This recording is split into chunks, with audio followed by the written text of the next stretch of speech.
Judges chapter 15. Samson defeats the Philistines. After some time in the season of the wheat harvest, Samson visited his wife, bringing a young goat. But when he said, "Let me go into my wife's room," her father would not let him go in. He said, "I thought you hated her, so I gave her to your best man. Her younger sister is better. You may have her instead," Samson said to him. "This time I am guiltless if I harm the Philistines." So Samson went and caught 300 jackals, and turning them from tail to tail, he took some torches and tied one between each pair of tails.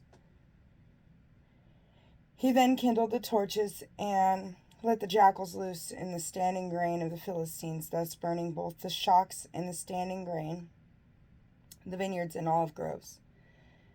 When the Philistines asked, "Who has done this?" they were told, "Samson, the son-in-law of the Timnite, because his wife was taken and given to his best man." So the Philistines went up and destroyed her and her family by fire.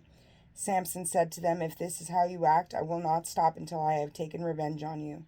And he struck them hip and thigh, a great slaughter. Then he went down and stayed in a cleft of the crag of Edom. The Philistines went up and encamped in Judah,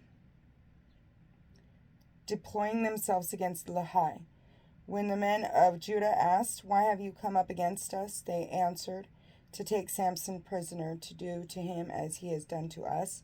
3,000 men of Judah went down to the cleft of the crag of Elam and said to Samson, "Do you not know that the Philistines are our rulers?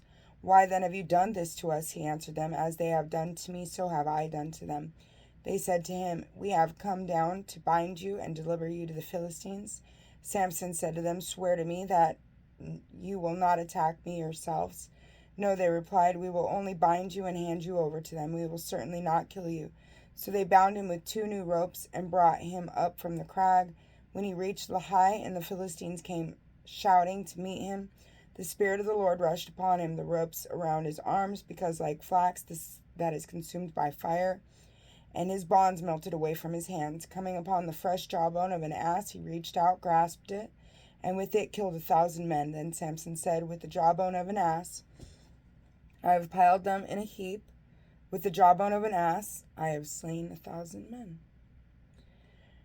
As he finished speaking, he threw the jawbone from him, and so that place was named Ramoth-Lehi. Being very thirsty, he cried to the Lord and said, "You have put this great victory into the hand of your servant. Must I now die of thirst and fall into the hands of the uncircumcised?" Then God split the cavity of Lehi, and water issued from it, and Samson drank till his spirit returned and he revived. Hence it is called En-Hakkore in Lehi to this day. Samson judged Israel for 20 years in the days of the Philistines. The word of the Lord. Thanks be to God, in the name of the Father, and the Son, and the Holy Spirit. God bless you.